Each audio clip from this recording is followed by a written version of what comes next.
70% of people who say yes to every single thing find themselves in the depth of burnout. Not knowing how to say no is a silent thief. It drains your energy, steals your peace, and leaves you with exhaustion. Okay, let me say this up front. If you are saying yes to every single thing, you are setting yourself up for mediocrity, exhaustion, and regrets. Every single time you say yes to things that are not important to you, you are saying no to the things that truly matters to you.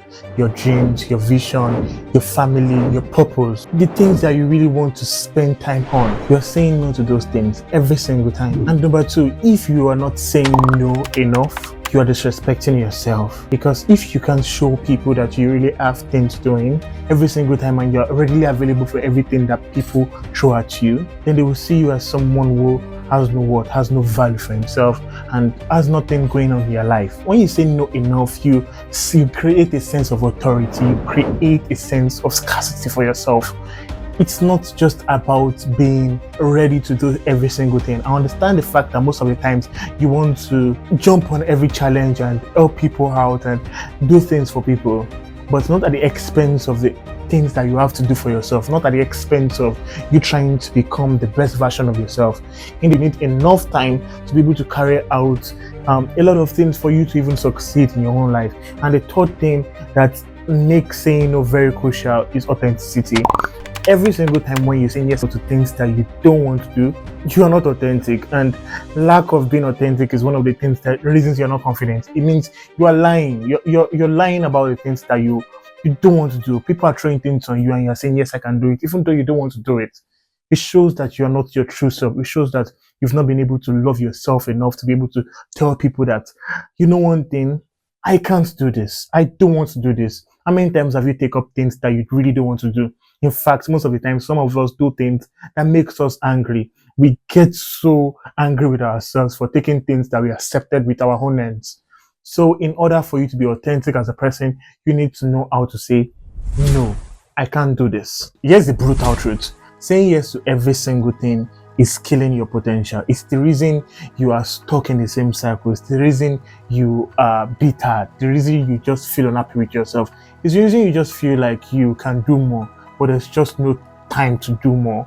It's because you are taking up things that you can say no to, but you are not just saying no to those things for some reasons. You know you can take control of these things, but for some reasons you're not taking control of those things. You are feeling like you are being used, even though you are permitting people to use you. The truth is you are self-sabotaging yourself. Think about the last time you agreed to something you didn't want to do. How did you feel? Drained, irritated, or maybe even angry? Multiply that by a lifetime. What would that lead to? Regrets. Amazing regrets, like endless regrets. So how do you say no without guilt? Number one, be simple and firm. It's simple, I can't do that right now, or I can't commit to that right now. We'll do the magic. Don't say too much. Just go straight to the point. I can't do that right now, or I can't commit to that right now. It's good enough. I can't give that right now. I can't make time available for that right now.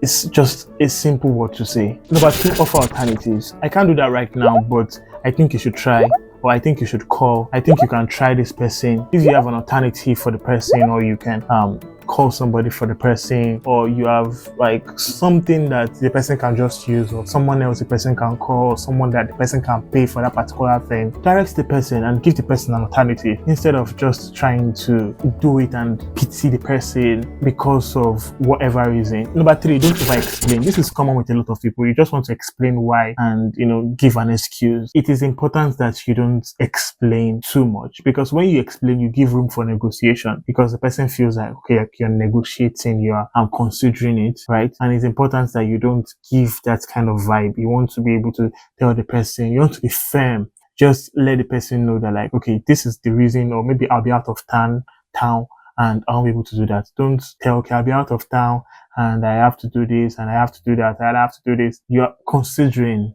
that way, because if you start laying out your plans for the person, it means you are searching for a time when you can get that kind of thing done for the person. But just tell the person, just like I said from the beginning, I can't make myself available for that, or I can't commit to that right now. Simple. Don't explain too much. Just give a short explanation if needed. Most times for loved ones, you have to be able to explain. You have to be able to give a simple explanation, but don't jinx it. Just Just explain what is needed and don't be too elaborate. Number 4, practice boundaries. Don't be too open to people who are not in your inner circle. Everybody cannot have the same privilege, and you must be able to set boundaries for people who are not willing to give as much as you are willing to give to them. You must be able to let them know where they stand and where you stand with them as well. Don't give up a vibe that you are readily available for people every single time. Let them know that you're not easily accessible every single time. You're not that kind of person that you should just ask for favors from every single time. And I think that would work wonders instead of people having to ask you for a favor every single time and you have to tell them no. It's just better that they don't ask you for some kind of favor every single time. When you master these 4 principles or these 4 samples that I just talked about, you will be able to reclaim your time, your focus, and every single thing that just makes you you. You have enough time to be able to say, okay, like you want to focus on your dreams and put your energy into something and actually become that which you want to become and stop being angry with yourself. Because the more you say yes to things that you don't want to say yes to, you'll be angry with yourself. You feel less in control of your entire life. Saying no is one thing that helps you build values, because the ability to be able to say no to things and say yes to things takes values. That the things that, okay, like there are things that I do and things that I don't do.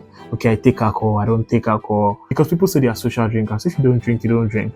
Because people are drinking, then now you drink, is lack of discipline or lack of boundaries. You just are doing things because other people are doing it.